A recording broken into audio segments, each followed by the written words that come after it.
Harrisburg City Council hosted an executive session to discuss legal matters prior to the start of this legislative session. We will conduct our legislative caucus prior to calling the meeting to order. I will call the meeting to order. Mr. Humphrey will call the roll. I will lead the invocation, followed by the Pledge of Allegiance, which will be led by Councilwoman Rawls. For communications this evening, we are joined by Tannen Herman, Wild Heart Ministries Executive Director, to share a presentation on the Allison Hill Blueprint Community Program. We will then move to courtesy of the floor, followed by the approval of the minutes for the legislative session that occurred on June 9th, 2026.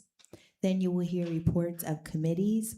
I will deliver the first report on behalf of the Administration Committee on the work session of June 16th, 2026.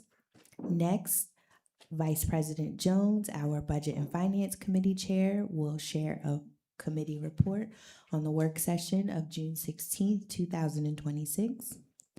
Then you will hear from Councilman Lawson, our Community and Economic Development Committee Chair, on the work session of June 16th, 2026. Next, you will hear from our Public Safety Committee Chair, Councilwoman Green, on the work session of June 16th, 2026. And the final committee report will be delivered by our Public Works Committee Chair, Councilman Rodriguez, on the work session of June 16th, 2026. We have 3 ordinances for first reading: Bill 8 of 2026, Bill 9 of 2026, and Bill 10 of 2026. I'm sorry, there's a 4th, Bill 11 of 2026. Ordinances for amendment, there are 2, Bill 6 of 2026 and Bill 7 of 2026. Ordinances for final passage, Bill 6 of 2026 and Bill 7 of 2026, which we will vote upon. Resolutions, Resolution 51 of 2026, we will vote upon. Resolution 52 of 2026, we will vote upon.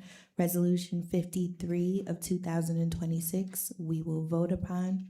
Resolution 54 of 2026 will move to the Budget and Finance Committee, but we will suspend the rules for discussion. Resolution 55 of 2026 has been tabled at this time. Resolution 56 of 2026 has also been tabled. Resolution 57 of 2026 will move to the Public Works Committee. Resolution 58 of 2026 will also move to the Public Works Committee. And Resolution 59 of 2026 will move to the Community and Economic Development Committee. Council members, is there any old business for discussion?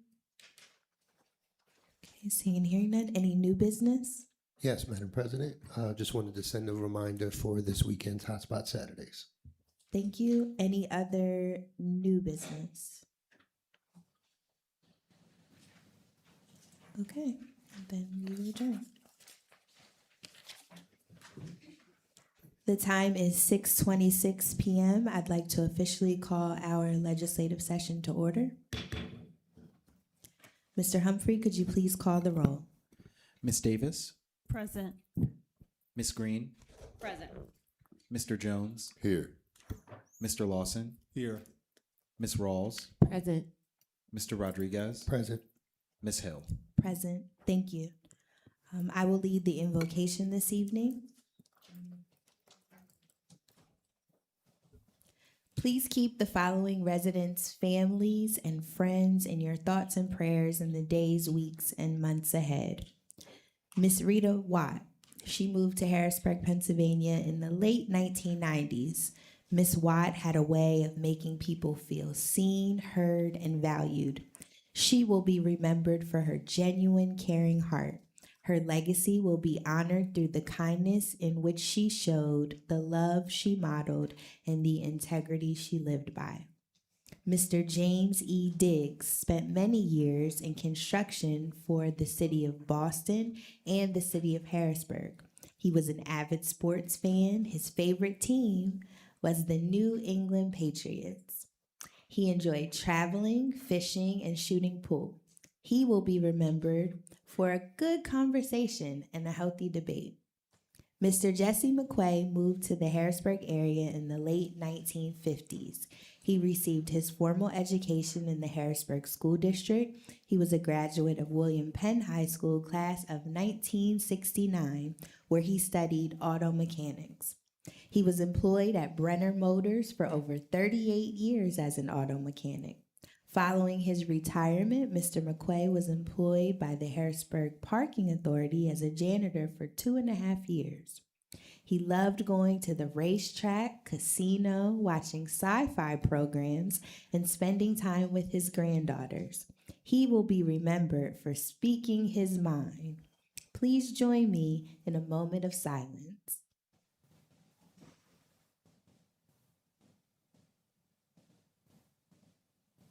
Thank you. The Pledge of Allegiance will be led by Councilwoman Rawls. Please stand.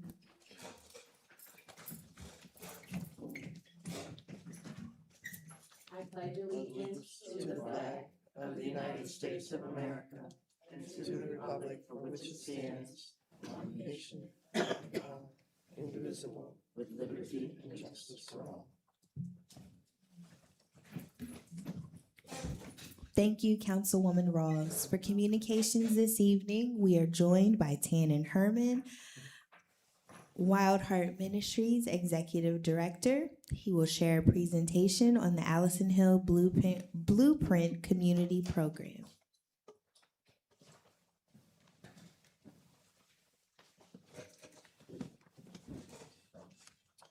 Good evening. Good evening. It's a pleasure to be with you all. Again, my name is Tannen Herman. I'm the Executive Director of Wild Heart, and I'm joined with another member of our Blueprint team. My name is Dee Allen, and I'm the Executive Director of Thrive Housing Services. We're grateful for the invitation. We wanted to share an update with you guys about something that maybe you have seen in the news, which we laughed about. Honestly, they made a big splash, and even we didn't know what we had gotten ourselves into quite yet. But now that we have graduated as of November 2025, we're excited to share with you guys a little bit about what happened during that training program called Blueprint Communities, and what you can expect to see happening inside of the community of Allison Hill as a result of that. I'm going to be working with Mr. Humphrey over here to kind of give you guys a brief overview of our process and what we learned over those 18 months. So we're going to try to fly through the presentation because I have it printed for you all. There are also additional summarized folders of these at the check-in table as people enter into the council meeting. All right, Mr. Humphrey, we'll figure this out together here. So this slide is actually the conclusion after our 18 months of training within our program. If you're unfamiliar with what the Blueprint Communities Program is, it's a program sponsored by the Federal Home Loan Bank of Pittsburgh, which is not federal, does not provide home loans, and is not a bank. So it's a little confusing. However, their program is focused on training communities in community development. In the 18-month training program that they sponsored, they partnered with the Pennsylvania Downtown Center, and they had 11 communities represented from across the state. Allison Hill was one of the communities that was selected through an application process. And at the end of the 18-month training program, after all the data that we had collected, the worksheets and assignments that we completed, the vision came out of that after reviewing that information of a vision, a 5-year, 10-year strategic plan, ultimately, for the community of Allison Hill that highlighted 3 needs that the residents continued to highlight. One of them is affordable housing. So we made it very simple for ourselves and simple for the community as well. The top 3, A, for affordable housing, B, for business development, and C, for connecting resources. And you can see that listed in our vision statement there. Next one, Mr. Humphrey. This is a snapshot of our team. As you'll see, actually, our team captain was Dr. Amber Borelli from Empowerment in Action. She's probably well known by many of you guys because of the work she's done with Mr. Fernandez at Latino Connection, other entities. She's a board member at CASH as well. Christina Herman with the Harrisburg Community Development Corporation, Denise Hill, Executive Director at BHA, Dee, who's with us this evening, myself, Johan Sotosanta from the Housing Authority, who recently joined the Harrisburg Community Development Corporation, our member bank, which was a requirement of the grant program, S&T Bank, Miss Adrienne Squillace, and then Jason Graves, who was with the city of Harrisburg at the time. These were some of our partners and coaches through our process. We worked, again, like I said, with the Pennsylvania Downtown Center. So that's headed up by Julie Fitzpatrick and Justine Truxas, who are also a part of the Downtown Revitalization Program that's happening right now with Harrisburg Chamber. And then we also had a coach assigned to us from Penn State Extension, Miss Robin Perry Smith. So our process, we followed a 5-step process, and the first one was just identifying the needs. So we did that initially. So what we did over that 18-month period of time, first one was literature review. So one of our experiences as a team, as we discussed what's going on in Allison Hill, is in our opinion, there are already a lot of existing plans inside of the community. So we wanted to make sure that we read them and fully understood what was discovered in those plans. Those are listed in an additional slide. We then had to ask ourselves what information was missing. How do we craft a survey? That was part of our training as well. How do we engage the community to get information that was missing from those plans, analyzing those results, and then coming up with a conclusion. These were a list of the plans, just so everybody's aware of what was reviewed during that process. Probably the one that is most widely used within the community of Allison Hill is the Heart of the Hill plan, sponsored by Tri-County Community Action. Of course, we use the city's comprehensive plan. Tri-County also uses the social determinants of health plan. Then the Brownfield Community Plan is sponsored by the Redevelopment Authority. We were provided some really incredible data through an entity called Claritas, which some of that is what you'll see inside of your folders as well. And then, of course, the Dauphin County Comprehensive Plan as well. So when we went through this process, these are the questions we were asking ourselves as a team that we were guided by. This blueprint process was who's leading these plans, who's missing these from these plans, what is missing from these plans, and really for ourselves, what are we actually really going to be doing as a result of that, of the plan that we create. So we came up with an idea. Really what we saw is there was a gap in generational representation. So we wanted to make sure that whatever we did is family friendly, that we were able to engage people in person, and that it was low tech and low cost. A member of our team was serving with the Housing Authority at the time, worked with Denise Hill at BHA, and they came up with a plan where it was really a neat little activity where we had individuals vote for what they wanted to see happening in the community with money. And so we had created a fake currency called Allison Hill Bucks. And the way that you entered into the survey is you had to first ask the question, do I want to stay or do I want to leave? And that gave you an opportunity to vote with your money. So if you stayed, you were given a certain amount of money. And if you left, you were given a certain amount of money. Which was an important question, I think, for our team to ask, because I think a lot of individuals, when they reflect on Allison Hill, are assuming that most people want to leave that community. And the overwhelming result of the survey was 70+% of the residents, when asked the question, do you want to stay or leave, overwhelmingly said they would like to stay. And that's just all generations being represented in that. So we'll go to the next one. I'll try to move a little more quickly for your sakes as well. This is kind of a picture of it being popped up at one of the events that we attended in order to engage individuals. As you can see, there's different boxes. Each box said, if you stay, what types of things would you like to do? And people voted accordingly, and those results are going to be here soon. These are some of the things that were a part of our process. Our team had cool little t-shirts that we wore everywhere that we traveled as a team. We've ended up visiting 7 other communities that were also going through this process at the same time. We distributed postcards within the community. We've popped up at several different community events like the Hispanic Heritage Festival, different block parties throughout the community, different service provider events, networking things, Hamilton Health, what you name it. We had teams there. And of course, a big important priority for us was making sure that the surveys as well as the material were all bilingual and trying to maximize the amount of engagement within our community.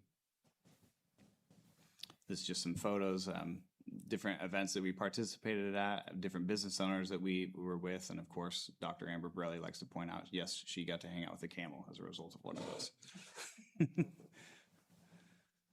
So in that survey, as I mentioned, we had 203 families participate, and this is just a very quick shot. In fact, so I was already out of date in my numbers, so it's actually 83%. So I apologize, I misspoke earlier. 83% of the families that we engaged in this process said that they wanted to stay inside of the community. When asked to prioritize what they would like to do with that money that was created as a part of that survey, 28.5% said they wanted to buy or renovate a home inside the community. 25.5% said they would like to become a business owner. So those 2 answers specifically really helped to guide a lot of the process of what was crafted in the plan. as members of council, I think it's important you also get a chance to see what residents are saying. They would like to try to tear down abandoned properties. 20% said they'd like to become a landlord. So it's really, really neat to be able to get into the inside of some of the members of the community here. Like I mentioned, went through the process of just analyzing what's going on and then came up with our results. And so we'll share those here. So we came up with a 4-step plan as the strategic goals for the community moving forward. One of the benefits of having a blueprint community is it's actually an area-wide designation. So when Allison Hill was named a blueprint community, that didn't belong to any one entity, business, or person. It belongs to the community. In order for that designation to be maintained, they expect you to have a plan, a strategic plan in order to execute what it means to drive investment and serve the needs of the community. So first and foremost, we saw that one of the things that kept happening over and over again is every plan that had been drafted was never funded. So a lot of plans just never materialized, and that was the disillusionment that we experienced with our neighbors when discussing, which is why we had to get very creative in our survey. It was a lot of people were kind of planned to death, but never really saw any implementation of said plans. So we want to make sure whatever we do, first and foremost, that we actually get that funded, and I'll discuss what our first steps are about on that in a moment. Of course, wanted to see the result of that is that there would be an increase of housing inside of the community, specifically focused on affordable housing, an increase of business opportunities as well inside the community, whether that's access to capital or access to spaces to perform business, and then of course just a general promotion of the resources. I believe, and our team saw as well, that a lot of individuals just don't know what's available and what's out there. I'm sure that many of us have experienced that ourselves. So I'll just probably end our presentation right here and give some time for questions and also to allow Ms. Allen to share as well. But goal number 1, and this is of importance, I think, to council as well as to administration and our community as a whole. As we move forward to fund the plan, the first and best option that we discovered through this process of becoming a blueprint community is to extend that designation by becoming an Elm Street as well. If you're unfamiliar, the DCED has a program. Most people are familiar with the Main Street program, and that is generally focused on commercial corridors, driving business development. But they have an additional program called the Elm Street program, which Elm Street is focused specifically on residential communities. It's about combating blight. It's about ensuring that residents have access to the services that are needed in order to have a quality life. So our team has decided to pursue that as our first primary goal of helping to really fund the plan. What that does, in essence, is it allows our blueprint team to hire what's called an Elm Street manager, which will basically help us manage that plan and ensure that we deliver on our promises to the community as well. That will be a 5-year commitment from the state to work with us through that, effectively extending our plan to be able to buy us time for 5 years to really see these other pieces in the plan materialize. But the next things I already mentioned were housing, and I don't know, Mr. Humphrey, what the remaining slides are.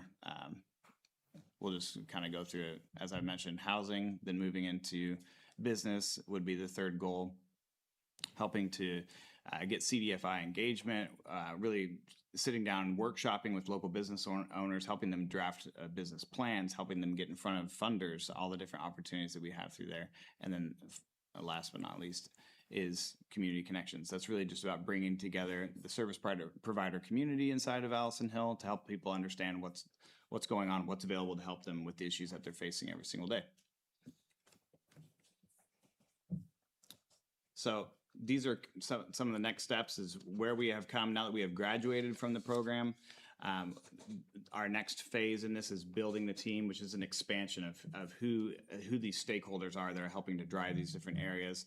So we have a team that's being built around affordable housing, a team that's being built around business development, and a team that's being built around community resources. All of them are just met for the first time last month to discuss what are their next steps and what projects or objectives would they like to identify in order to carry those things out.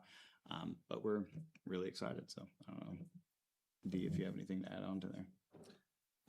I think that the planning from the blueprint communities and the initial gathering of the agencies that are involved made a very good representation from little babies to people who are older in the community, and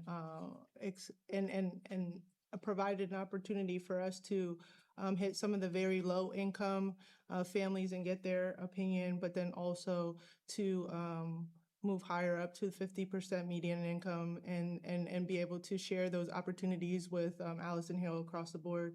I think the organizations are very well diverse in their expertise with Thrive Housing Services servicing kids, BHA servicing families, Wild Heart servicing affordable housing, and the LIHTC project with Fernandez Realty. I think that across the board we've tackled and individually and collectively a lot of housing needs and business development in the area. So I think that this blueprint plan in the 18 months that we spent together has been an exciting opportunity to bring something that is collaborative of all parties, even from the lit review moving forward. So I think that definitely we are very excited to present this and to move forward with the things that we have planned and the community has planned to move forward in Allison Hill with the development of housing, businesses, and community resources. Thank you. Thank you very much for your presentation. So Thanks.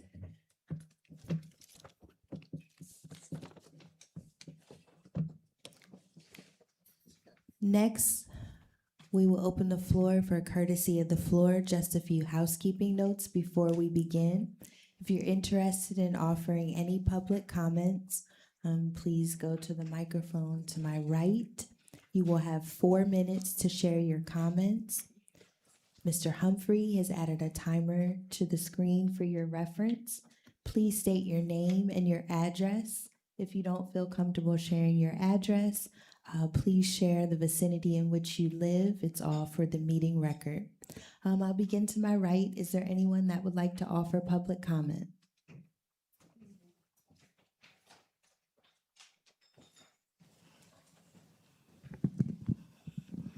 Good evening. I haven't been here for a good while, but I know most of you on the board anyway, because I helped put you there. My name is Joyce Vanderhorst Gamble. I reside at 35 Willow Street, High Spire, PA, 17034. This is my proposal for the Uptown area. This thought came to me when I was president of CCNU. This is for the historic Camp Curtin, from North 6th Street to Division. I have counted 21 poles of which I would like to have this poster on. And the reason being having this poster on, because I have driven through many other places and I've seen welcome to High Spire, welcome to Stilton, welcome to Middletown, welcome to this. Oh, even downtown, Harrisburg, okay? This here was an idea 4 years ago, and it came back to me. We, the community, Uptown, purchased this ourselves with the assistance of the Historical Society. And we are planning on putting these up for the 21 poles in Harrisburg from 6th and Maclay to Division Street. And the reason being is the community has to be aware of the fact the historical, where they are is historical and it's important. Instead of with all the killings and the crime that they always like to publicize, this was a big place. This was bigger than Gettysburg, but nobody knows about it. I said, I live in Camp Curtin. I live in the Camp Curtin community. Where's that? What is that? Okay? So now is the time to put the sign up, get the Uptown community together, start cleaning up the streets physically, mentally, and spiritually. Okay, I have my march, which I have my march every July 25th. At the end of July, I march with my cross from 6th and Maclay to Emerald Street, and I have a prayer session, and then I just feed the community.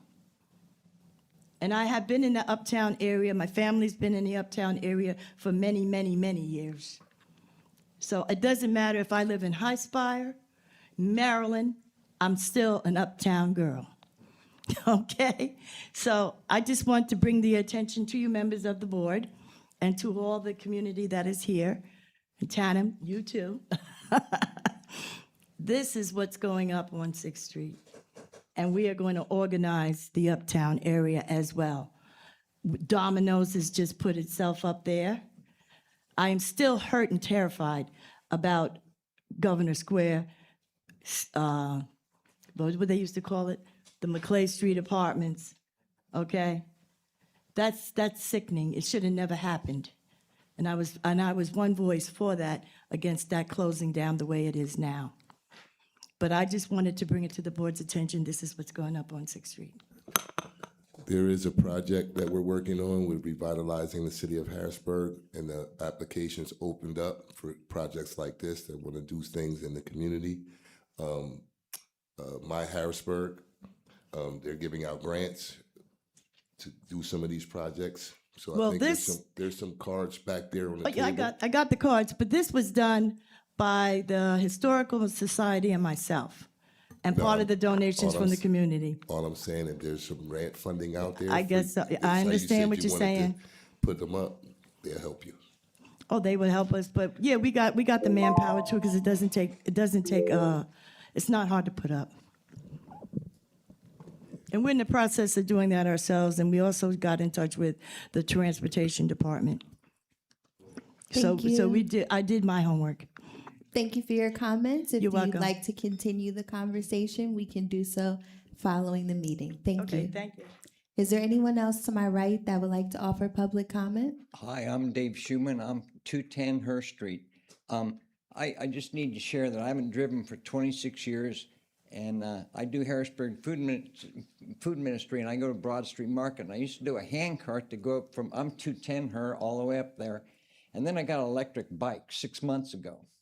And I got a trailer, and it's great.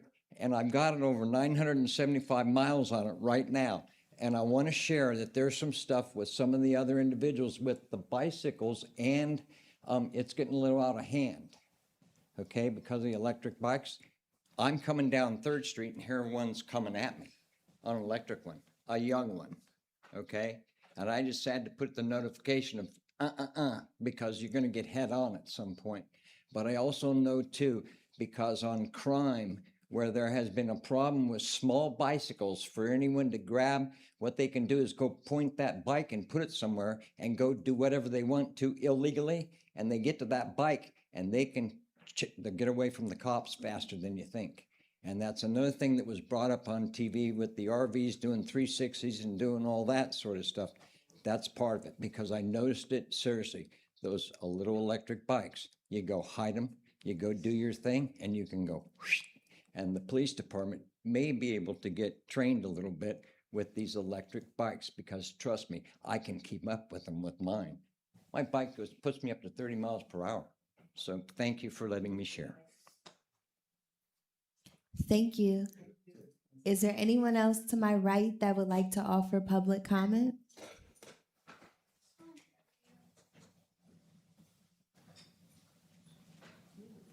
Hi, my name is Yariel Arter. As you know, I'm from the Allison Hill District, and I just had a few questions about the Wild Heart Ministries. My first question was like, how many people turned out? And they said 203 families. So by definition, was that also like nuclear family, like conscious, consenting adults, or was it just a wide demographic? And for the term blueprint community, if that was not originally trademarked or coined, my question was also, if you didn't meet federal requirements, how are you even actually like just trying to push yourself and get funded if you don't meet the federal requirements to actually get funding? And just to say that you're going to fund all these projects, I don't know. I just feel like there's like a disconnect or between what you guys are, what your mission actually is, which I feel like is a little vague. And I think it's just maybe trying to corner the market on assets like acquiring property to privatize industry. So that's just like my questions on what Wild Heart Ministries is and how they're acquiring these properties and promising that they're going to fund these different type of projects and stuff. So thank you. Thank you. Is there anyone else to my right that would like to offer public comment? Good afternoon. My name is Miss Johnson, and I'm fighting for the city of Harrisburg. Okay, children, senior citizens, and veterans. Nobody is doing anything for them. The African American children are being put in trash areas where there's dumps at, and it hurts my heart to see these children being put in a dump. Basement, no lights, no windows. The dump is right next door. 15 years I've been complaining to codes. Codes don't do nothing. I've had foster children in my house. He was one of them. And they were in this building, working there, the Renatux building. You probably knew about it. Made it also, this man that bought the Renatux building has people living in the building with the dump. He made the backyard out of a dump. All that's out there now is boats, and some other crap that's around. I almost ran into something that he just put out there. And I took him to court, and guess what the judge did? Nothing. The judge didn't do nothing. And his children was going in that basement, in that basement up there, because the guy that has the basement, him and the judge were friends. And I said, the man couldn't even keep his own children. His children had him arrested. And the city took him, the police came and took the children away. What's wrong with the city, with these children? And allowing this man to have it, I wish you would see it. It is horrible. I mean, when I had my foster kids there, they used to work in that building. It was wonderful, beautiful, and everything. Kept it clean and everything. But he made it a dump. What is the city doing about dumps in the city? I got 3 of them around where I live at. Now there's 3 of them. One of them I called about. I went over and talked to the man about. The dump was going all the way up to the ceiling of the house, right? And where he worked at. And I said, why do you have all this trash out there? Why don't you pay for your trash bill? He told me he paid $700 a month. I never heard Public Works is great. Codes is horrible. 15 years I dealt with them. Nothing. They don't do nothing. I just went there a couple months ago, and still nothing is being done about this dump. And all these darn, it's just making me sick on my stomach. All these boats he's putting out there. We clean up from Holly Street all the way down to Rudy Road. I can show you a picture of our houses and how clean it is and how we keep it clean. Okay? He put boats out there on the street, sitting on the street. And I went down there to clean up. I go underneath. I seen this big bag. I said, I wonder what in the heck that is. It was a big bag, had telephone. They're doing drugs. They're doing drugs out there and everything. Because I see them coming around there. The people are buying drugs for people in the cars, and they go. I see it all the time. Now I got squatters out there. I don't know what to do with a squatter. I don't even know how to deal with it. Somebody please tell me how to deal with a squatter. They made their front yard a backyard. They cooking food out there on the sidewalk. The kids are playing basketball. They got children in there. The children are playing basketball on the sidewalk. I said, I've never seen anything like this. On the sidewalk, and I went out and I said, look, them balls will be going in the street. The cars are coming up the street. Somebody's going to get killed, these kids. Right? I love the children, and I don't want to see nothing happen to them. But something needs to be done about this because this is horrible. It is really horrible.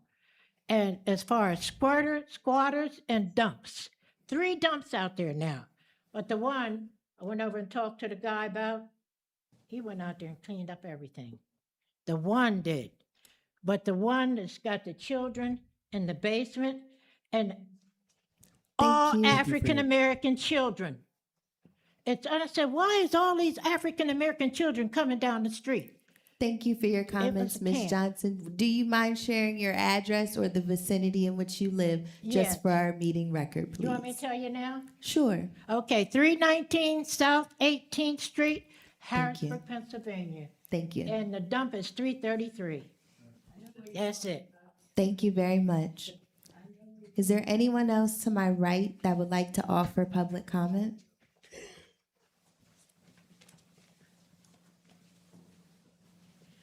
Good evening, Council. It's been a while since I've been here. Pamela Parson, 18th and Holly. I actually was come here tonight to talk about the same things that my neighbor has here. She's been at it 15 years. I've been at it for only 8. Bless her. And nothing changes. But since she covered it so well, that gave me an opportunity to listen to the presentation about the Blueprint community, which I'm really grateful for. At least someone is paying attention to something in Allison Hill.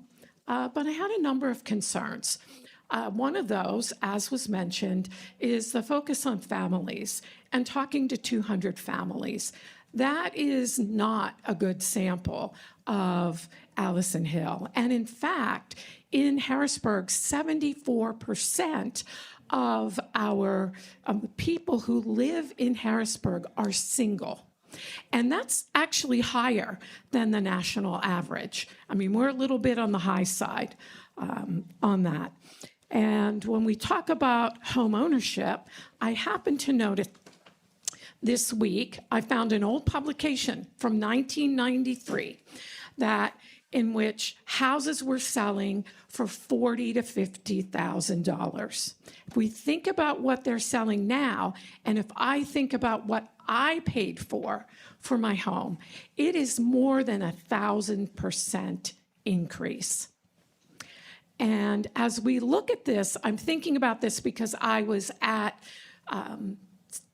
the county commissioners meeting last week, in which they were also talking about the Blueprint community and Handles Helping Hands and some of the other programs that are going in.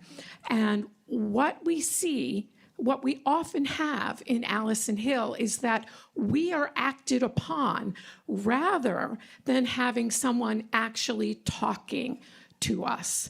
And yes, everything about the Blueprint communities is great. I've looked them up, and there are wonderful accolades, but there are also a lot of criticisms.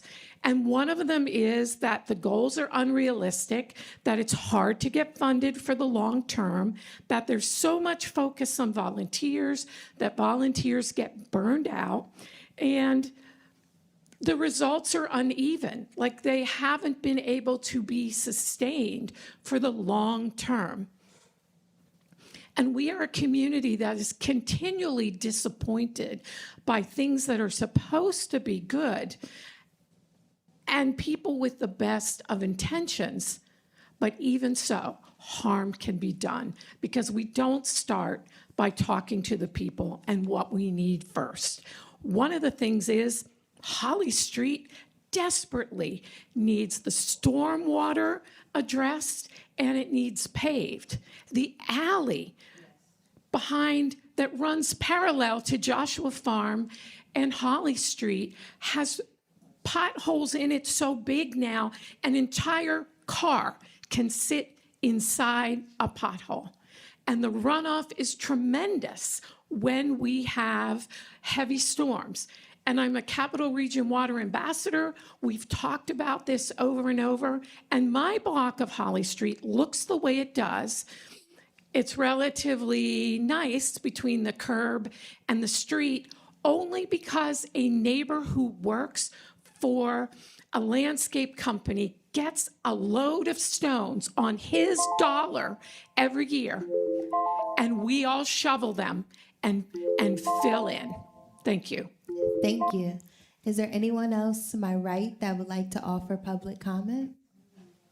Okay, seeing and hearing no one. Anyone in the middle section?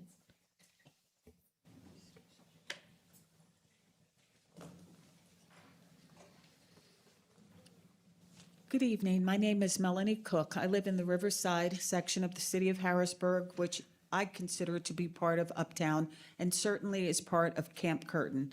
I'm here today rather than being at the Harrisburg School District meeting, which is also scheduled at 6 p.m., as is the Pennsylvania Downtown Center's Revitalize Downtown Harrisburg Public Spaces meeting. So there are 3 critical events where citizens who want to weigh in should be present, all scheduled on the same evening. What we would expect from leadership is leadership that says we cannot keep holding everything on the same date and same time and then saying we wonder why people don't come out and don't express their positions. We cannot be in multiple places at once. So again, I will ask and will continue to ask that the district get together with city council and figure out who moved their date, and whoever moved their date from Monday to Tuesday should go back. I was asked why I wasn't here last week. I had an emergency in my house and required the services of a professional, a plumber. As it turned out, the person who responded was a gentleman of color who had graduated from William Penn. He had developed skill sets that allowed him to be a contractor. He has worked on numerous locations in the city of Harrisburg, including midtown properties that are turning over tremendous profit. He had that opportunity because there was a school district that backed and supported keeping a school that met the needs of the students in the city of Harrisburg and Steelton, 2 populations that were primarily kids of color. We are watching William Penn be circled by fencing. And you may ask yourself, for years, for decades, we have been asking, why don't you secure that building and post? Nothing happened. They come up with $7 million of public money to demolish it with, again, no plan as to what they're going to do with 27 plus acres of land. And miraculously, it is completely fenced. There are solar powered lights outside, and there are no trespassing signs. So we want to ask, why is it that that same action could not have been taken to secure that building so you didn't have the argument that it's a fire risk, it's a hazard risk, it's a this and that? What do you think the risk is going to be when it is 27 acres of a demolished property in historic Camp Curtin? And those of you who know the history know that Gettysburg would not have occurred if they had moved forward to Camp Curtin, because that is where the battle was to be fought. And the flags on the signs are good, but where are the educational programs that let people know? Where are the federal dollars to preserve that area? And I stand here and I hear how the community is acting, the community is engaging. Where is the direction from the people we elect? And I'm a little surprised. Blueprint presents a presentation, which I agree, not sufficient facts. And I also raised the question, is this just an effort to buy up the properties in this particular area? Not one question from City Council. I don't know how that's possible. There needs to be a forum. Instead of working in Midtown, working in downtown, working in Allison Hill, we need a forum that brings all these communities together, and we need to stop working in silos and competing for the same dollars. Many more issues and questions. 2965 North 7th Street as a community policing, is that going to be a hangout for the community service aides, or is that going to be a substation? Not clear based on what I am reading in your agenda. Thank you. Thank you. Is there anyone else in the middle section that would like to offer public comment? Seeing, hearing no one, anyone to my left? Seeing, hearing no one, we will move forward with our meeting agenda, but I did have 2 comments. One, yes, there is a revitalized downtown Harrisburg public workshop tonight from 6 to 8 at Camp Curtin. There was also one from 1 to 3 today at Camp Curtin. Secondly, on the note of responding to communications, generally we do not. This is our first time receiving this publication, so I assume there will be questions, perhaps not in a public forum. So I wanted to remind everyone of those two things. The approval of minutes for the legislative session of June 9th, 2026. Are there any revisions to those meeting minutes? Seeing and hearing none, the minutes stand approved. We will now move forward with reports of committees. I will deliver the first report on behalf of the Administration Committee on the work session that occurred on June 16th, 2026.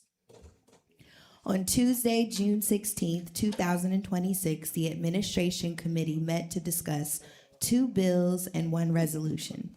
Bill 6 of 2026, an ordinance amending Part 2 of the Legislative Code under Chapter 1-201, adding thereto Chapter 1-201.1, establishing a framework governing timing, submission, and scope of matters for items submitted to the city solicitor by City Council.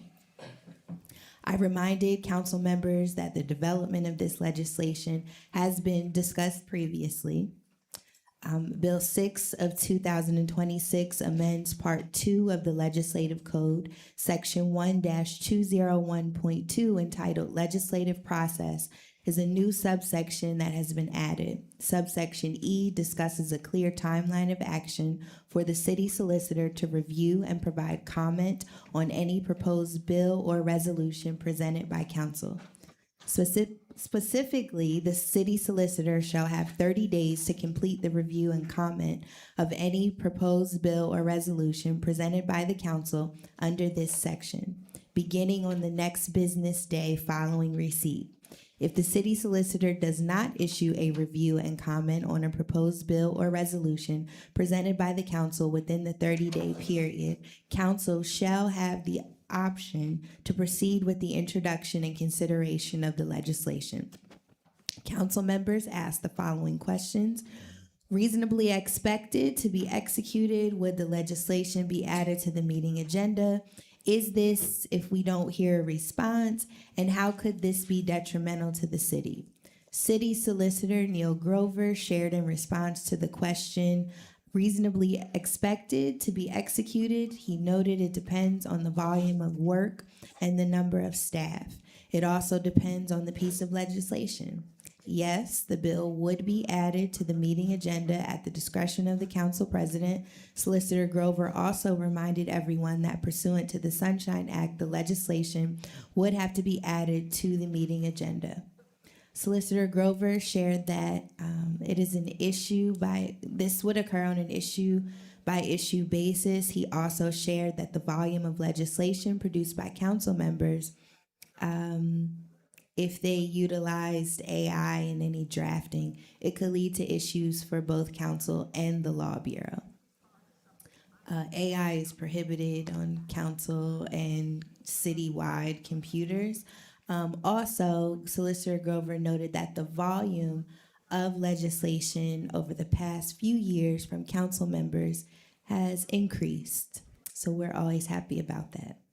Next, Bill 7 of 2026, an ordinance forgiving and discharging 2023, 2024, 2025, and 2026 city real estate taxes, including interest, penalties, and costs, and striking off tax liens for the properties located at 57 North 13th Street, 1435 Swatara Street, and 1437 Swatara Street. City Solicitor Neil Grover was present to discuss Bill 7 of 2026. He shared that the Harrisburg Redevelopment Authority is tax exempt. Somehow, 3 properties were added to the tax roll. By law, properties owned by the Harrisburg Redevelopment Authority are tax exempt. Council members asked the following questions. What entity owns the properties? And what if someone bought these properties? Solicitor Grover responded that the properties are owned by the Harrisburg Redevelopment Authority. He also shared that a property owned by the city previously had been sold and repurchased a few times. This instance has occurred before. Next, Resolution 51 of 2026, a resolution authorizing the city of Harrisburg to enter into an agreement with Courtier Auctions to dispose of personal property owned by the city of Harrisburg. Erica Kaufman, Historic Preservation Specialist for the City of Harrisburg, was present to discuss Resolution 51 of 2026. Ms. Kaufman shared that the materials are from the Reed administration. There are over 500 items. Solicitor Grover shared that he believes this will be the last of the Reed administration auction items. It is hard equipment. A walking tour was completed. The timeline is to develop a summer catalog list and host a fall auction. It is important to note that the fall auction will be online only. Several council members asked the same question: will we see the list prior to the auctioneer? Solicitor Grover responded, yes, the law mandates that prior to a vote, council must view the final list. I recommend my colleagues support Bill 6 of 2026, Bill 7 of 2026, and Resolution 51 of 2026. Bill 6 of 2026 accomplishes a goal to ensure Harrisburg City Council members legislate effectively. Bill 7 of 2026 corrects an error, and Resolution 51 of 2026 is hopefully closes the final chapter of the Reed administration artifacts. This concludes the work of the administration committee. The next report you will hear will be delivered by our Budget and Finance Committee Chair, Vice President Jones, on the work session of June 16th, 2026. Thank you. On Tuesday, June the 16th of 2026, the Budget and Finance Committee held a work session where we discussed Resolutions 55 of 2026, a resolution approving the fourth proposed 2026 budget, and Resolution 40 of 2026, a resolution approving the third proposed 2026 budget, a presentation by the Harrisburg Housing Authority. Marcus Williams, Executive Director. Present to discuss Resolution 55 of 2026 was Brian McCutcheon, the Accounting Manager. We discussed Resolution 55, where Mr. McCutcheon explained Exhibit A in the resolution, summarizing the footnotes, which explains the overview of this reallocation in relation to the CDBG grant, originally sourced by the Federal Department of Housing and Urban Development.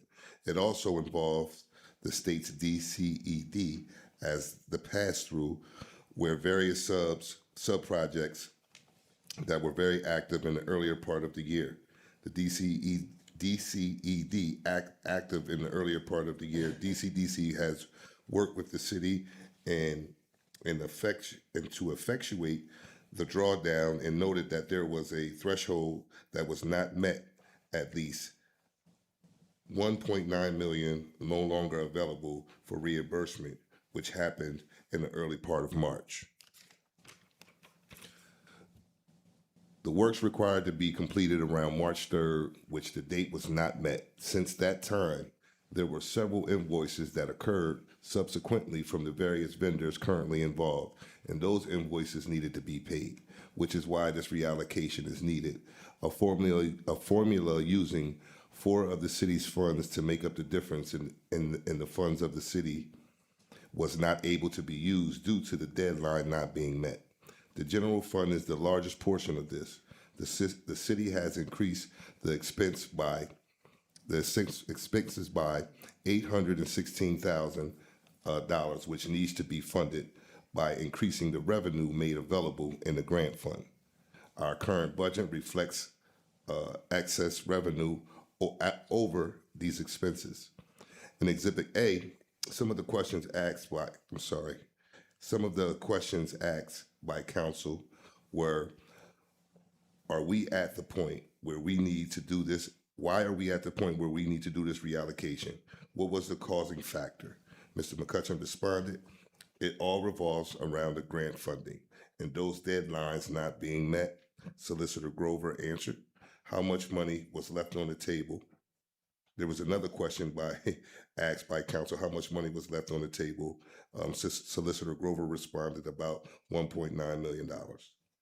As we discussed in Exhibit B, Mr. McCutcheon, the footnote In Exhibit B, the city has still not filled the budget manager positions and is asking to use those funds to hire a consulting firm to help with the budget of the upcoming year. Public Works is asking to address the overtime in that department to keep that money in a positive direction for the remainder of the year. So Exhibit B is just a simple reallocation to justify the salaries, wages, plus the overtime. Present to discuss Resolution 40 was Mr. Marcus Williams and Mr. Clarence Watson. We discussed how the ETC program and how it is and has been beneficial to the youth in our community. The program presents every year, and we were looking for another successful year with our youth.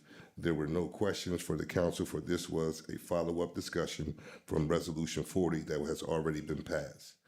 And this will conclude the business of the Budget and Finance Committee.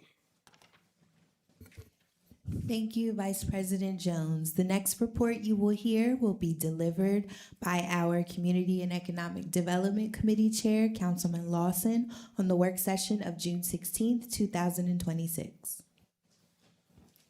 On the work section of June 16th, 2026, the Community and Economic Development Committee reviewed Resolution 56 of 2026, which would approve a land consolidation and redevelopment plan for 100 North 13th Street, 112 North 13th Street, 105 to 121 Linden Street. The project would convert a long vacant former Central Publishing House into a 12-unit apartment building, build 15-space parking lot, and consolidate multiple parcels to make site assessment improvements. Mr. Knight of the Planning Commission and Mr. Neal of Holden Holdings were present to present. Mr. Knight explained this proposal would be similar to one that was previously reviewed in 2022, but it has by another entity, but it has been adjusted to increase the parking capacity, reduce zoning variances that were previously needed, and they're looking to preserve the building's historic character, improve sidewalks, landscaping, accessibility, and pedestrian infrastructure. And the plan would also include ADA access, security lighting and cameras, stormwater improvement, privacy fencing, and historic style exterior preservations. The Planning Committee staff recommended approval because the property had sat vacant and deteriorated for decades. Redevelopment would reduce blight, and more housing supply would address housing demand, and improvements would benefit the surrounding neighborhood and local businesses. Council members expressed significant concern and asked for more information before moving forward.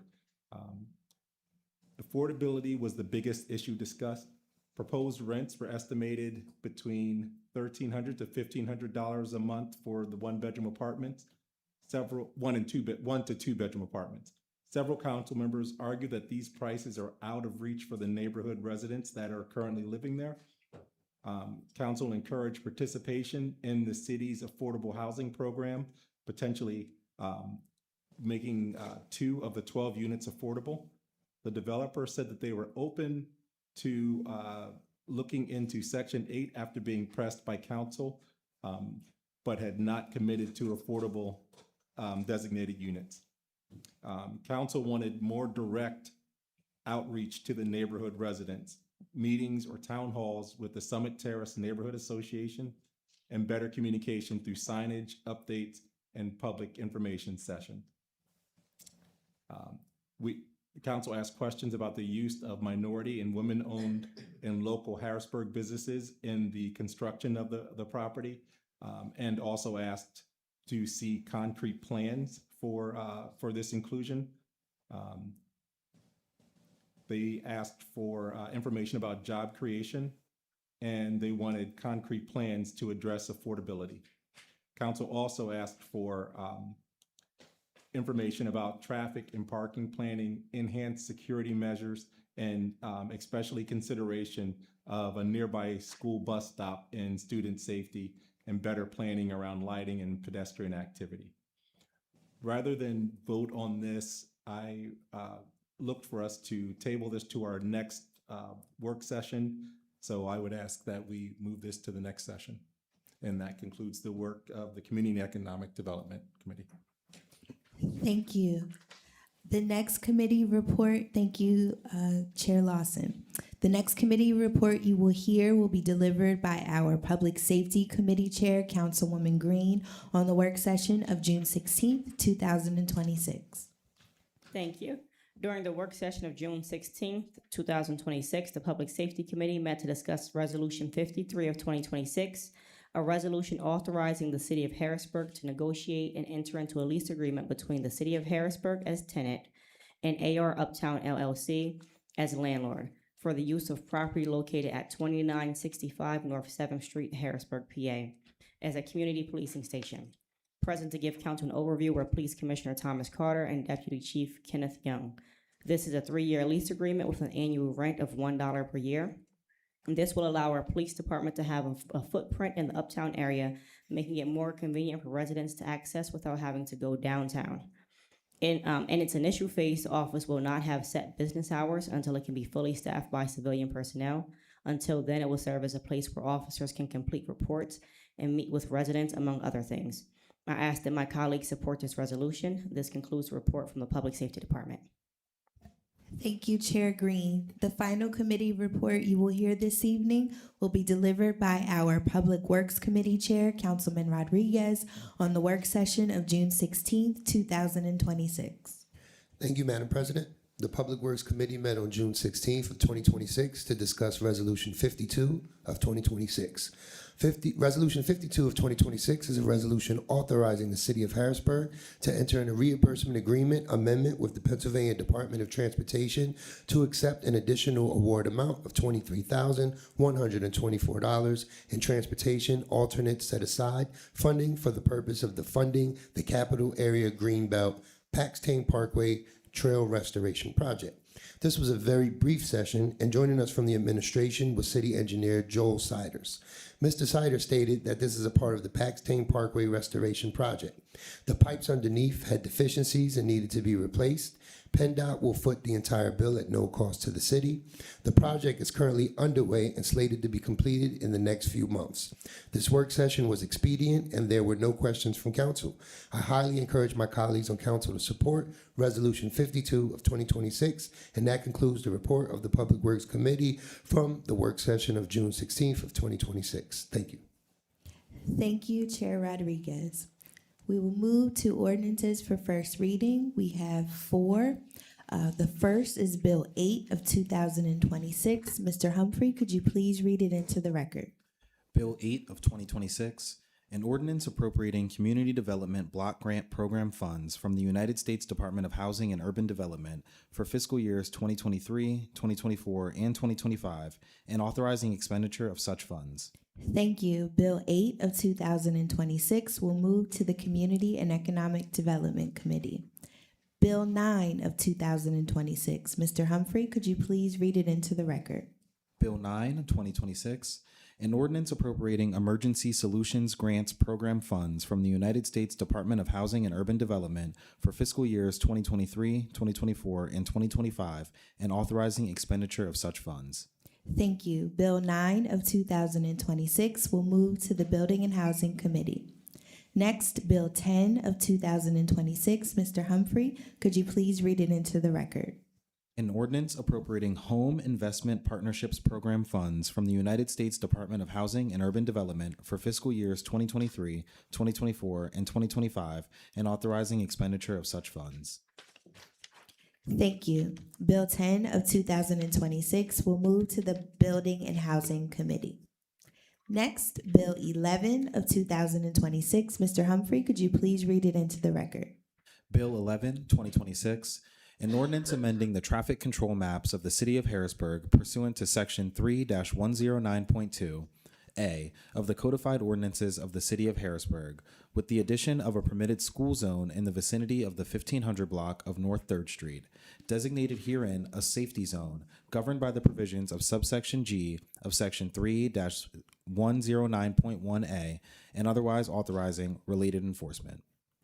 Thank you. Bill 11 of 2026 will move to the Public Works Committee. Two ordinances for amendment. Bill 6 of 2026. Mr. Humphrey, could you please read it into the record? Bill 6, 2026, an ordinance amending Part 2 of the Legislative Code under Chapter 1-201, adding thereto Chapter 1-201.1, establishing a framework governing timing, submission, and scope of matters for items submitted to the city solicitor by City Council. Thank you. Next, we have Bill 7 of 2026. Mr. Humphrey, could you please read it into the record? Bill 7, 2026, an ordinance for giving and discharging 2023, 2024, 2025, and 2026 city real estate taxes, including interest, penalties, and costs, and striking off tax liens for the properties located at 57 North 13th Street, 1435 Swatara Street, and 1437 Swatara Street. Thank you. Next, we have two ordinances for final passage. Bill 6 of 2026. Mr. Humphrey, could you please read it one final time? Bill 6 of 2026, an ordinance amending Part 2 of the Legislative Code under Chapter 1-201, adding thereto Chapter 1-201.1, establishing a framework governing timing, submission, and scope of matters for items submitted to the city solicitor by City Council. Thank you. Council members, are there any final questions, comments, or concerns related to Bill 6 of 2026? Okay, seeing and hearing none, Mr. Humphrey, could you please call the vote? Ms. Davis? Yes. Ms. Green? Yes. Mr. Jones? Yay. Mr. Lawson? Yes. Ms. Rawls? Yes. Mr. Rodriguez? Yes. Ms. Hill? Yes. Bill 6 of 2026 passes by a vote of 7 yeas to 0 nays. Thank you. Next, we have Bill 7 of 2026. Mr. Humphrey, could you please read it into the record one final time? Bill 7 of 2026, an ordinance for giving and discharging 2023, 2024, 2025, and 2026 city real estate taxes, including interest, penalties, and costs, and striking off tax liens for the properties located at 57 North 13th Street, 1435 Swatara Street, and 1437 Swatara Street. Thank you. Council members, are there any final questions, comments, or concerns related to Bill 7 of 2026? Okay, seeing and hearing none, Mr. Humphrey, could you please call the vote? Ms. Davis? Yes. Ms. Green? Yes. Mr. Jones? Yay. Mr. Lawson? Yes. Ms. Rawls? Yes. Mr. Rodriguez? Yes. Ms. Hill? Yes. Bill 7 of 2026 passes by a vote of 7 yeas to 0 nays. Thank you. We will move forward with resolutions. The first resolution for consideration this evening is Resolution 51 of 2026. Mr. Humphrey, could you please read it into the record? Resolution 51 of 2026, a resolution authorizing the City of Harrisburg to enter into an agreement with Courtier Auctions to dispose of personal property owned by the City of Harrisburg. Thank you. Council members, are there any final questions, comments, or concerns related to Resolution 51 of 2026? Yes, Madam President. I just hope this is the end and doesn't come back around and we can put this to rest. So Thank you. thank you. Any other questions, comments, or concerns? Okay, seeing and hearing none, Mr. Humphrey, could you please call the vote? Ms. Davis? Yes. Ms. Green? Yes. Mr. Jones? Yay. Mr. Lawson? Yes. Ms. Rawls? Yes. Mr. Rodriguez? Yes. Ms. Hill? Yes.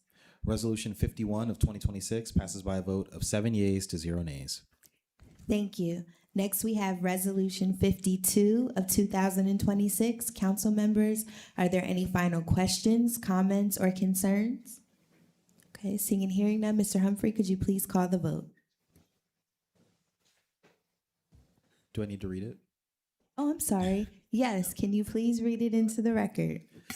Resolution 52 of 2026, a resolution authorizing the City of Harrisburg to enter into a reimbursement agreement amendment with the Pennsylvania Department of Transportation to accept an additional award amount of $23,124 in transportation alternatives set-aside funding for the purpose of funding the Capital Area Greenbelt Paxton Parkway Trail Restoration Project.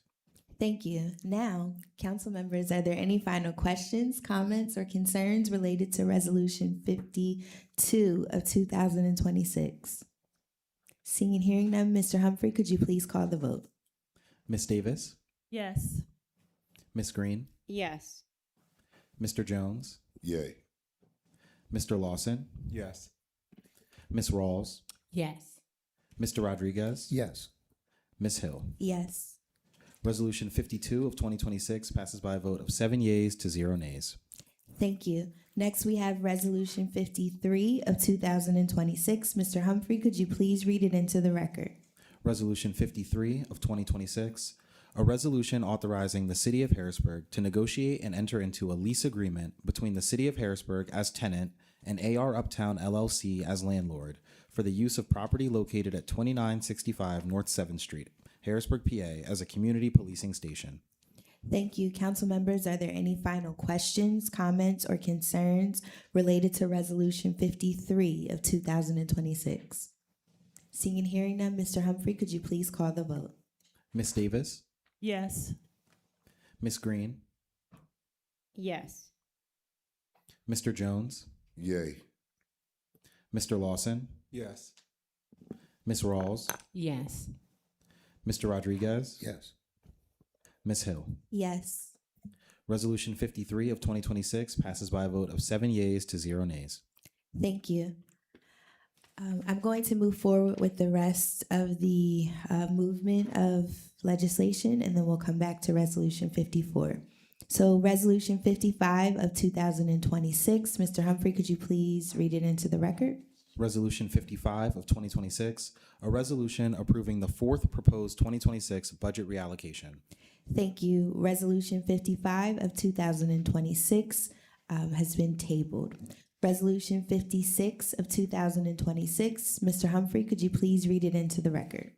Resolution 56 of 2026, a resolution approving the preliminary/final lot consolidation and land development plan for 100 North 13th Street, 112 North 13th Street, and 105 through 121 Linden Street, along with associated site and access improvements. Thank you. Resolution 56 of 2026 has also been tabled. Resolution 57 of 2026. Mr. Humphrey, could you please read it into the record? Resolution 57 of 2026, a resolution ratifying the submission of a grant application to the Pennsylvania Department of Transportation Automated Red Light Enforcement Transportation Enhancements Grant Program in the amount of $48,000 to provide funding for accessible pedestrian signals at 3 intersections. Thank you. Resolution 57 of 2026 will move to the Public Works Committee. Next, we have Resolution 58 of 2026. Mr. Humphrey, could you please read it into the record? Resolution 58, 2026, a resolution approving the disposal, destruction, recycling, or donation of certain personal property owned by the City of Harrisburg, which have exhausted their useful life for city operations. Thank you. Resolution 58 of 2026 will also move to the Public Works Committee. Our final resolution for movement, anyway, is Resolution 59 of 2026. Mr. Humphrey, could you please read it into the record? Resolution 59 of 2026, a resolution approving the 2026 Annual Action Plan for the City of Harrisburg for the Community Development Block Grant, Home Investment Partnerships, and Emergency Solutions Grant Programs. Thank you. I misspoke during our legislative caucus. Resolution 59 of 2026 will move to the Building and Housing Committee.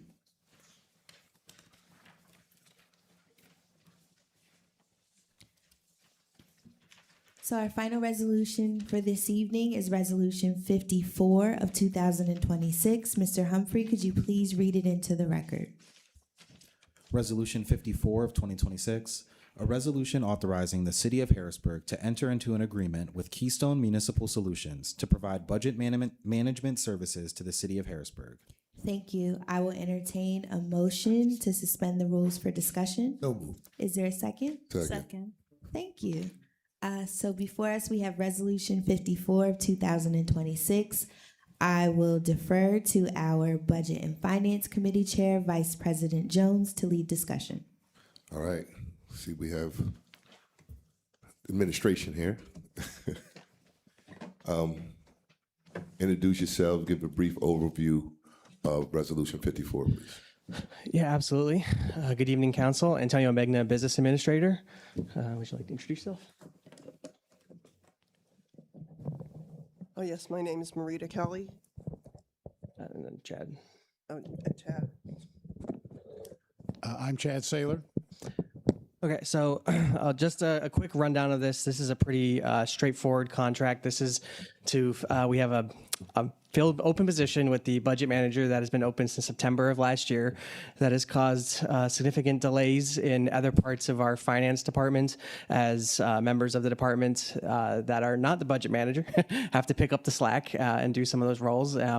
One quick example of that is, we are obviously behind in our audits. Our accounting manager has had to spend more time doing budget work because we don't have a budget manager. So this contract is to fill that role for the time being while we still continue to look for a budget manager. And it's something that we are just going to do until we find a budget manager.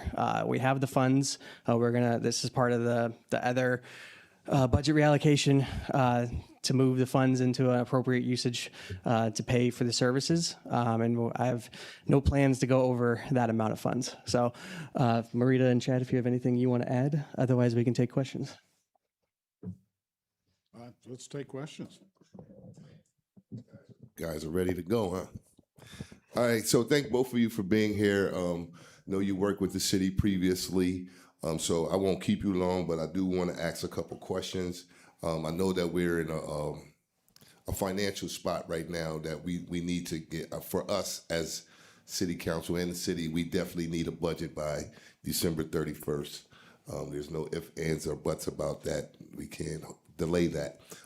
We moved our budget hearings up to try to give us time to prepare for any changes that need to be made during the budgets.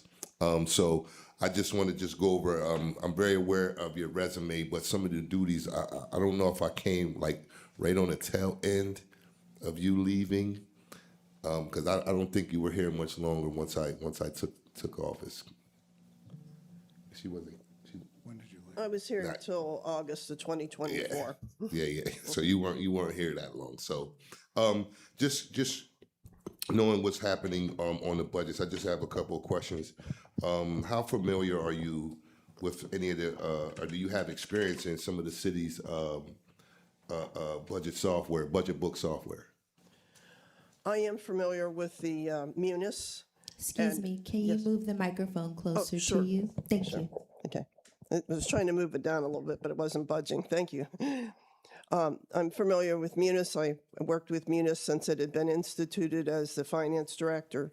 And I'm familiar with Pattern Stream, which is a complement to Munis, and certainly have worked through the 22, 23, and part of the 24 budget during the time I was here as finance director. So are you aware of any deficits within that software?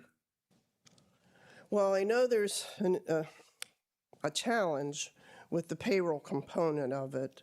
I think that's being resolved. I don't know the specifics, but when I was here, I attended weekly meetings with IT to try to figure out a resolution to that particular component, but that's the only piece that I know that's a significant problem. Okay. So just some of your duties with this, I just want to be clear, being that this is a firm. So what does that look like? Are people from this firm going to be able to assist you in some of these areas that you may not be really up to date with, preparing this budget? So what are you actually going to be doing? Or is there going to be assistance from the firm, or is it just going to be you? And go ahead, Chad. Feel free. Thank you, Councilman. Yes, we are a full-service firm when it comes to municipalities. I have a team of folks like Marita that have extensive government experience. I do not think, or I do not anticipate, though, that there will be additional expertise needed because of Marita's unique qualifications for this position, the fact that she held it before. However, our resources are certainly at her disposal for anything that she should need. But we do this kind of thing. The only thing I'd add is this is, as I've gotten into this consulting business over the last couple of years, some of you may remember I actually used to be somebody, but this consulting is fun. It's a great opportunity to assist municipalities. And the only thing I would add is that Harrisburg's not unique. These key positions of managers, finance directors are highly sought after. They're very difficult to recruit for. It's very hard to find competent people. Finance folks, budget folks, even more so difficult than managers. So Harrisburg's not unique to be in this kind of situation, and it's great when KMS can be in a position to assist municipalities get to where they need to go with this. Okay, did you want to add anything to that? Well, I have held the position of budget manager for the city of Harrisburg during the Reed administration. And Don't say no. in the late 80s and early 90s. And I also was hired as a financial management consultant to help the city win the Distinguished Budget Presentation Award from the Government Finance Officers Association. And we did indeed win that first year when I was the consultant. And the city won it every year for about 20 years following that. Okay. I don't want to take up too much of the questions, but you know, the reason why I was asking those questions again, I know you were at home relaxing, not sure if you wanted to come back and deal with this. However, we are in a space right now, and I know as the business administrator said, you will be continuing to search for someone to permanently fill this position.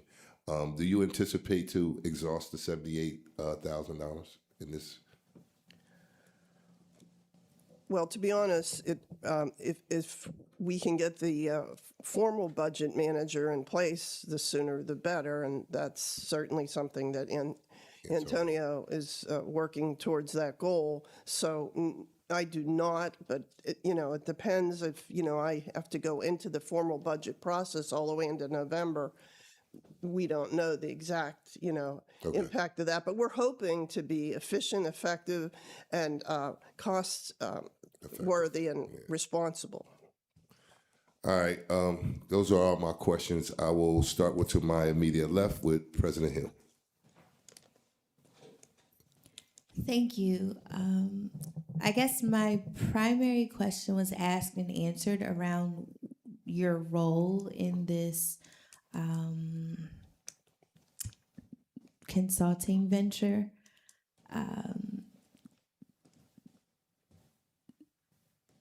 Okay, maybe one follow-up question. You mentioned the software that you worked with previously when you served as the budget and the finance department director.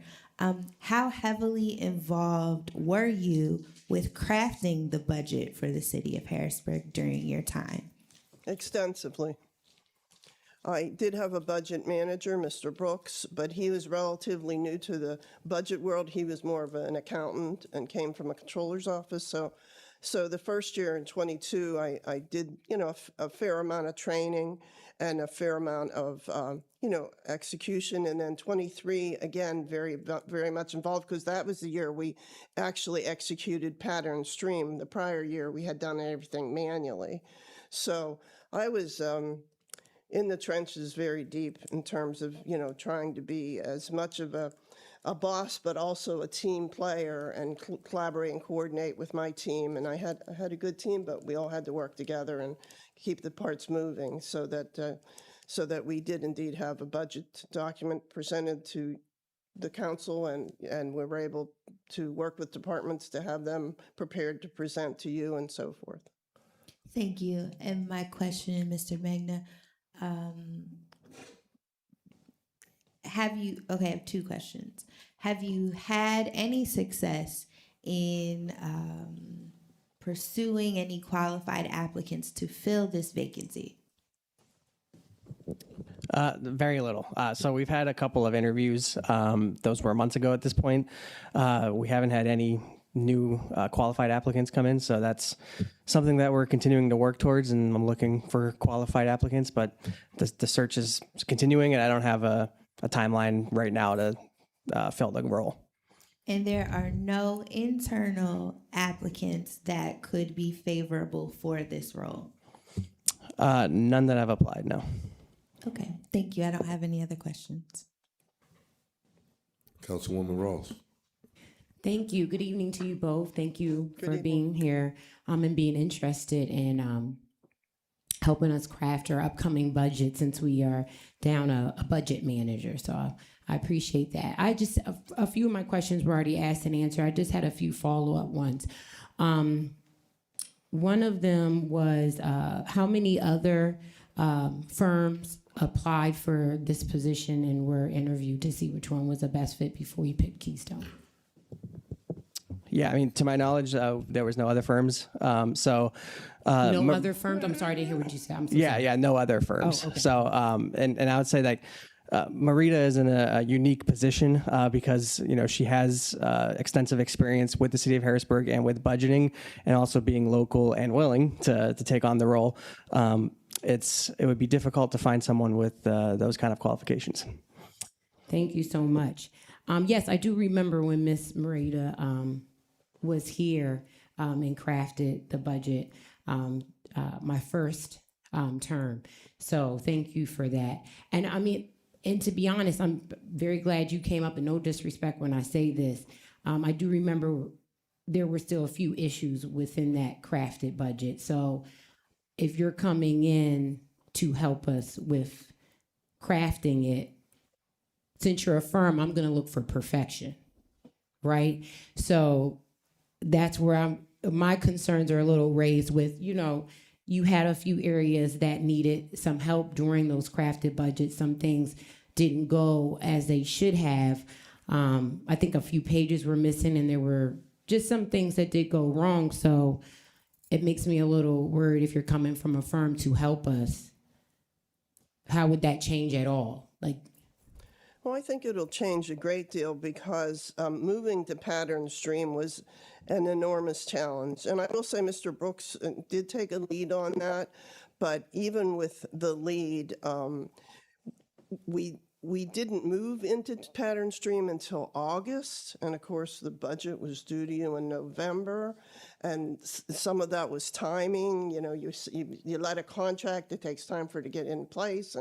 And so I think that those bugs have been worked out over the course of the history of Pattern Stream. And also, I made it clear to them that we're not, Pattern Stream that is, that we're not going to put up with, oh, well, we have everybody's budget due on December 31st. Well, fine, but we hired you, and you committed to this. So, you know, we had to be a little firm to kind of alleviate some of those dilemmas that occurred during that first year of going from a manual process for 35 years to, you know, a new process that was aligned with Munis, which was a little unusual, but we did have a little challenge with the firm itself. But I think we worked those out by being firm and, you know, trying to execute as best we can, but also remind them that we come first because we're paying you and we want the results. And so we ended up being pretty firm, but even with that, there were still some challenges that had to be met with the brand new system after 35 years. Okay, thank you for that. I just have one final question. Last year during the budget, and I don't know how much of this you may know, Mr. Magna, and if you don't, I don't know who could answer this. What was the complement in the finance department during the crafting of last year's budget, and who stepped in as budget manager? We didn't have one, but I thought we But go ahead. So effectively, it was a team of us that stepped in to fill the role. The previous BA was involved. I was involved. The finance director, special assistant to the finance director, and our accounting manager. That was kind of the core team that we worked with. But that's effectively at least 3 people filling in for one role that normally wouldn't have to do as many roles for the budget. And we're in the same position currently right now. Correct. Yep. Okay. Okay, thank you. That's it for me. Thank you so much for answering You're those quite questions. welcome. Councilman Rodriguez. Thank you, Vice President Jones. Thank you for being here this evening. Always a pleasure to see you. My questions too were already asked, geared towards more of our BA, Mr. Magda's take on whether he feels this would benefit the city or not, and also how many people actually applied. It's just, I always get a little wary when, you know, we can't get those, lock in on those proper individuals to benefit the city and we run right to firms. Not saying that you guys aren't up to the challenge. I know you guys are up to the task. It's just always great to get those individuals that, you know, we can hone into our real needs and specific needs, because eventually they will have to go and we eventually will have to get that individual. But I look forward to your expertise. But I guess to Antonio, if anything does go awry, we definitely can hold your feet to the fire on this one, right? Absolutely. Yes. All right. But no, my questions were asked and answered. Thank you both for being here and your dedication and assisting us. I guess, Ms. Kelly, if I do have to ask a question that wasn't answered or asked, do you plan on getting maybe a jump start on this so we can start getting information a bit earlier this year by way of the budget? Well, that's the goal. Of course, we'll start, hit the ground running tomorrow or whatever day Mr. Antonio tells me. But yes, I already have met with the mayor and with Antonio, and we've come up with some strategies already, laid out, what are the normal patterns, what are the requests. Obviously capital's huge. That's going to be probably first. Human resources personnel is going to be second. That's already kind of the wheels are turning for that. And so, plus or minus with Pattern Stream, that has helped with the personnel issue that Munis is not able to quite fulfill, because we still have to do a lot of it manually. But Pattern Stream, if everything's locked into the right location, can really benefit us. And I understand the large haul coming up, working on the city's budget. But sometimes it's discouraging as council when we're getting everything last minute around December. And it's like, okay, it's like New Year's Eve and we got to come in for that meeting, and make that challenging vote. So I know you could get filled in if, Antonio does find the person. But until then, the sooner the better. And we love to collaborate and get this done for the city. So thank you. Well, and since it's earlier this year, that might help you too, because 100%. we'll need to get things to you earlier. So we're going to start setting those priorities early. I guess I have one more. What would that transition be like? Let's say perhaps, September, October, we do hire someone on. Is there a transition team with Keystone that assists with what you guys are working on to help the new person kind of transition in? For a lot of these issues, the city's really in the driver's seat with this relationship. Gotcha. In terms of how many hours she works, and however you want the transition to look, you guys can dictate. If you want her to work for a couple of weeks after the new person starts, she can do that. If you want her to disappear on that day one, that's the flexibility that working with an interim can give you. But you'd be more than willing to help make sure it's seamless. The goal is success. So yes, absolutely. Thank you, Mr. Saylor. Yeah. Listen, in this business, obviously, I want to keep clients happy. We want to use Harrisburg as a reference. So clearly our goal is we want to make you guys happy and productive. So that's the goal. 100%. Thank you. Councilwoman Davis. Vice President Jones, good evening, everyone. Thank you for being here. Thank you, Ms. Kelly, for being willing to serve again and help the city out. It's good seeing you again. I do remember you before you retired. But my questions have been answered, so thank you. Thank you. Councilwoman Green. Well, that was an interesting order there. I'm always up and awake. I'm over here taking notes.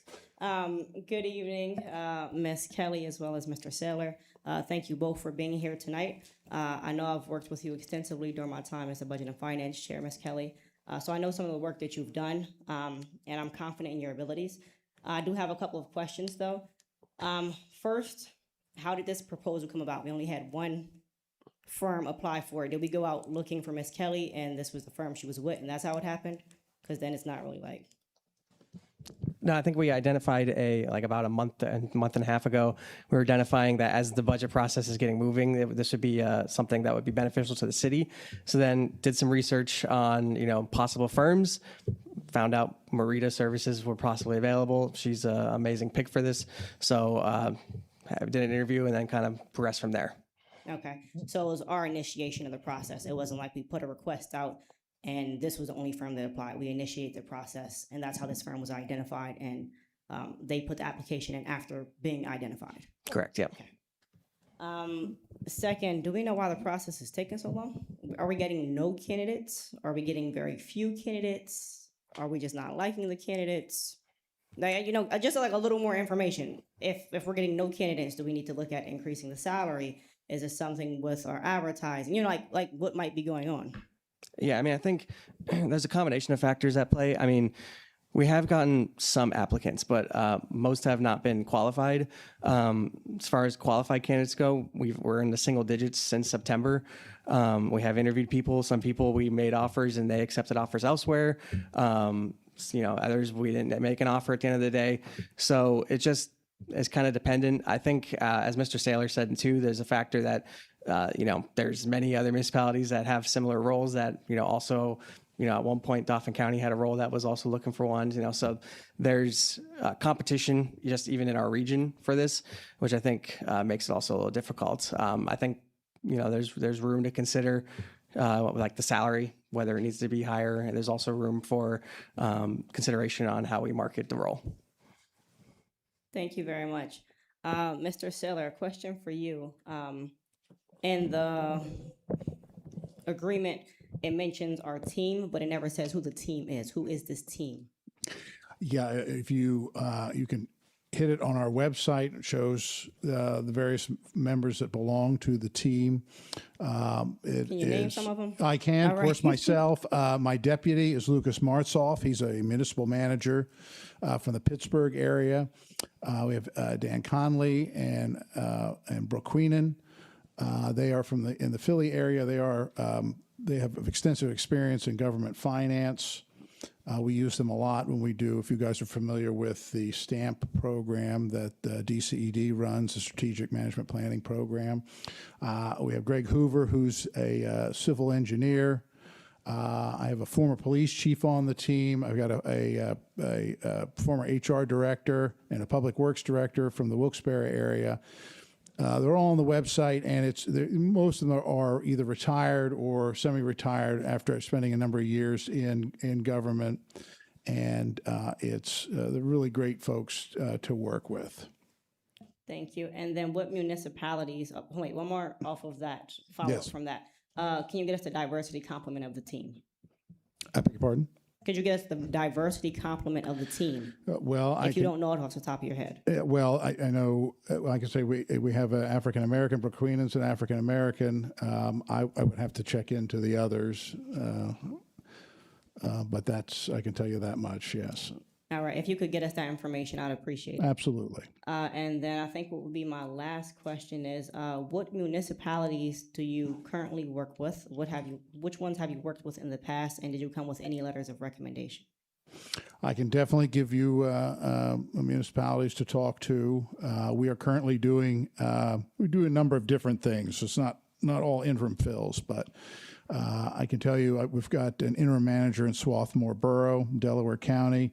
We're doing a recruitment for East Pennsboro currently in Cumberland County. We're doing recruitment for Upper Macungie Township in Lehigh County.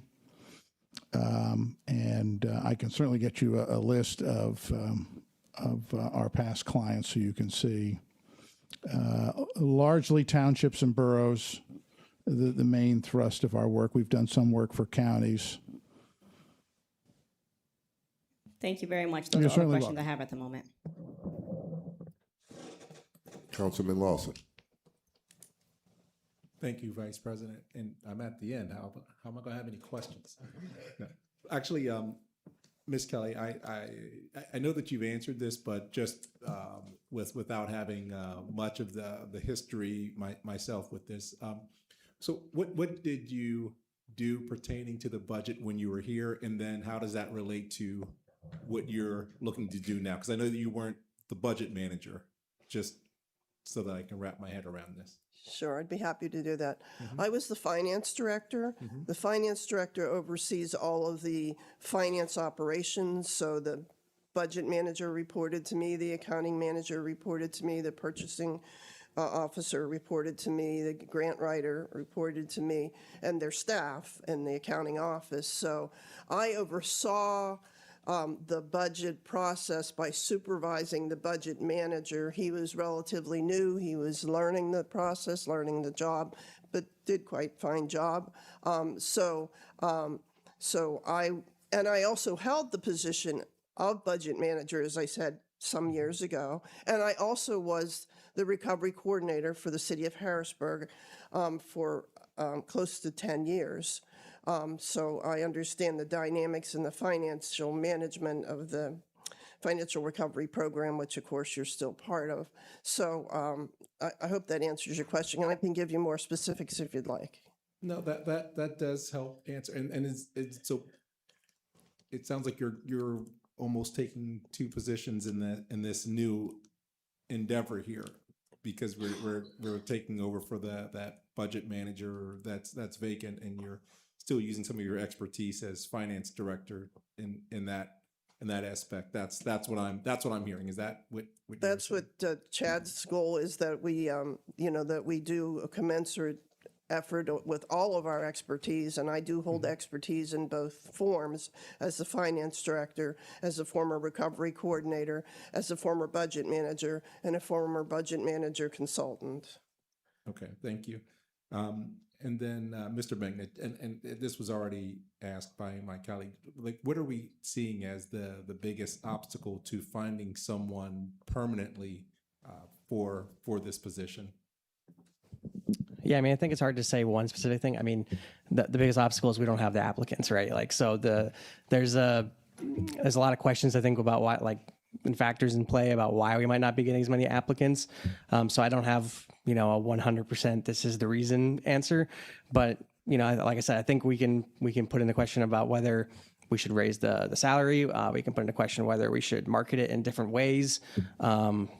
And we can put in a question about like some updating maybe some of the job responsibilities to be a little bit clearer. There's a lot of things I think we can look at and we will look at. But the fact of the matter is right now that our amount of applicants is low, and that has not helped us in any way to help find a suitable candidate. Right, and this is part of the challenge, I believe, with your position, because we're seeing this across the board. It's not just this position. We have several positions that are sitting with either one applicant or no qualified applicants, and they sit open for an extended period of time when you hear headlines of people needing jobs. So there's something that we're not doing right. And maybe it is in the advertising, maybe it's in the salaries, and I think that's something we really need to look at, because as we go to this budget process and we want to try to recruit people next year, we need to make sure that the salaries match what people expect to receive. And if it's not the salary, then maybe it is the recruitment. Maybe we ought to talk to Chad about recruitment. I don't know, but somehow we don't want to be in this position for several positions year after year, and that's just something I think we just all work on. Yeah. Thank you. That's everything. Yeah. To that point, I don't want to just say let's just jump to look at the salary, because you didn't identify that being the initial issue, though it can be a part of the problem. There's not a lot of people lining up to join the city of Harrisburg. I can say that much, right? So let's just be mindful of that when we're planning for the budget in this position. What do you happen to know what the comparative? What's the comps in this position? It kind of depends on the size of the agency or the municipality. Did an initial analysis, at least for similar sized municipalities, and we are generally in the range, comparatively to like Lancaster, maybe a That's little lower, walking but in the door. comparatively to others, maybe higher. So. Okay, yeah, because we just did that again with the CBA and the police with the 777. But doing research in that regard too, you're looking around at other municipalities, and this is not the only police force that's having the same issue of hiring people based off of salary, and some of the salary is much higher than what we would offer, and they're still having retention and hiring issues. So we just have to be mindful and careful about how we set this budget and looking at those numbers, especially with us knowing in the position that we're in. So that's all for me. If there's anyone else on council that has any other questions or concerns, I would ask that this be moved to our next legislative session for a formative vote. And that's all I have. I'll kick it back to President Hill. Thank you, Vice President Jones. I will entertain a motion to resume our legislative session. So moved. Is there a second? Second. Thank you. Before us, we have Resolution 54 of 2026. Mr. Humphrey, could you please read it into the record one final time? Resolution 54 of 2026, a resolution authorizing the City of Harrisburg to enter into an agreement with Keystone Municipal Solutions to provide budget management services to the City of Harrisburg. Thank you. Council members, are there any final questions, comments, or concerns related to Resolution 54 of 2026? Councilwoman Rawls. Yes, I just wanted to point out that initially, or what I would like to say is no to this resolution, only because I always feel like we never have multiple firms come in front of, they don't have to come in front of us, but we don't entertain multiple firms when we are doing business a lot in the city. I feel like we always just pick one. There's just one person in the pot, and we don't interview or look at different ones, and that's always a big issue for me. However, I'm gonna say yes because I do know we need the services. We don't have a budget manager. We're moving into the budget season, and it could hold up a lot of things without help from an outside firm. And the only people who would be affected by that is the residents of Harrisburg. So I'm gonna say yes to it because I do know we need that expertise right now due to us being down a budget manager. But I do hope we find one soon because we need that for the city. But I do hope as we continue the process of hiring outside firms from anywhere going forward, I do want us to see us look into more than just one firm. So we have a plethora of people to compare. So thank you. But thank you both, Ms. Kelly and Mr. Sawyer, for being here tonight. That's it for me. Thank you. Are there any other questions, comments, or concerns related to Resolution 54 of 2026? Yes, Madam President. Councilman Rodriguez. I too, we're a bit kind of off-put about the vote, but I do understand how we need this to move the city forward. So I too will be supporting the vote. But one thing I would really like Ms. Kelly and the firm to look into as well with our BA is to really budget dollars for our communications. So when we have roles like this coming up, specifically with WHBG 20, when we look at in comparison to our fire department, they usually have a well-suited complement. And why is that? They really go bar none when it comes to their marketing dollars by way of signs and posters and yard signs, and they really get out and about and really advertise. So when we see the vacancy of some of these positions, you know, I'm on social media often, and I'm patrolling the city often, and very rarely do I see the advertisements out where we're really trying to entice and provoke those people to come into the city. So when I just look at other departments that actually kind of have it working, what mechanisms are they using or utilizing to make it work? So perhaps if we are putting more money into the communications and promotions, marketing, we can attract those candidates that we're looking for. So that's just really something I would like to see us doing within the next budget. But thank you. Thank you. Any other comments? Yes, thank Councilwoman you. Davis? Thank you, President Hill. I would, I know how hard it is to find good people, especially, in this day and age, post COVID-19. But what I would like to see is a record of the other people that we reach out to or other organizations that we reach out to. I mean, we've been given a general census by Mr. Magna that, there were a couple people who interviewed and, some that, went other places or whatever. But it would be helpful if we had a record and we could know exactly who came to interview or who else was, reached out to. Just for, transparency purposes. And I think that would benefit everyone. Thank you. Thank you. Vice President Jones? Yeah, I just want to make sure that my colleagues are aware. Once we do this, that's it for the year. We're using this reallocation of those funds that's what would make up that salary for that position. So moving forward, I know we all want to see other people come in. As we tap into this, this is going to be it. That's all I wanted to make sure you understood. Thank you for clarifying. I do have some comments prior to our vote. Ms. Kelly, I had to jog my memory of the budgets that you were present for and when you were leading the finance department. So if you remember, the first year there were two budgets, one at the beginning of the year and one at the end of the year. That was in 2022. So the first time that we took action was on February 15th of 2022. At that time, it was a 394-page budget. We received everything sort of haphazardly, and then documents came every day of those budget hearings with emails following up on our requests. That's fair. By the end of the year, that same year in 2022, I'm reviewing my comments for both of these budgets, and it seems like I felt. In both times, I noted that the budget isn't a perfect document. I feel like I probably say that every year.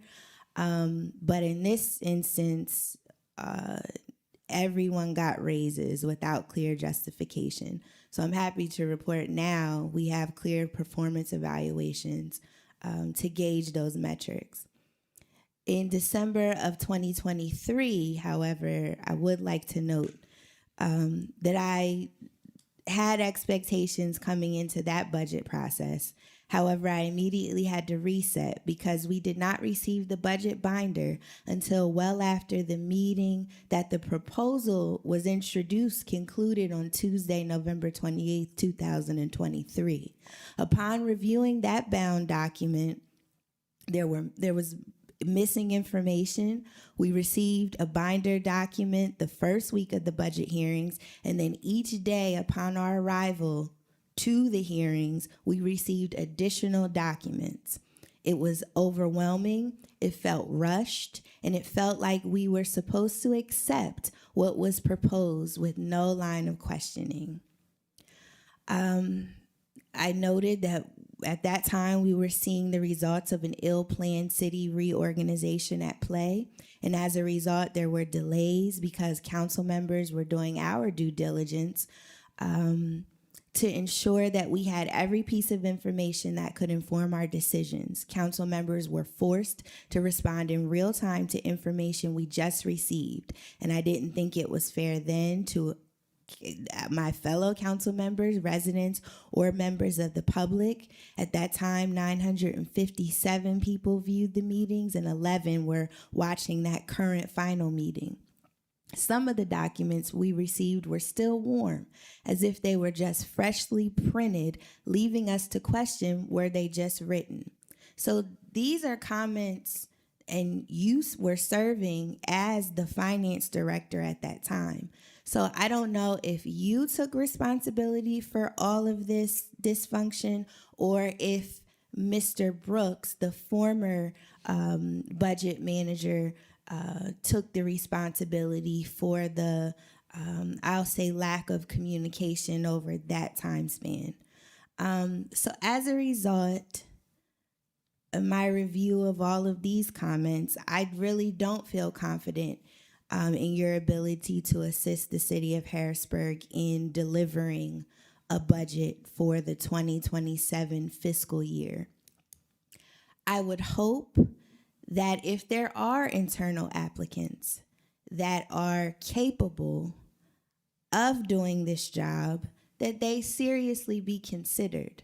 I don't think, and I'm not really a fan of outsourcing work at all times.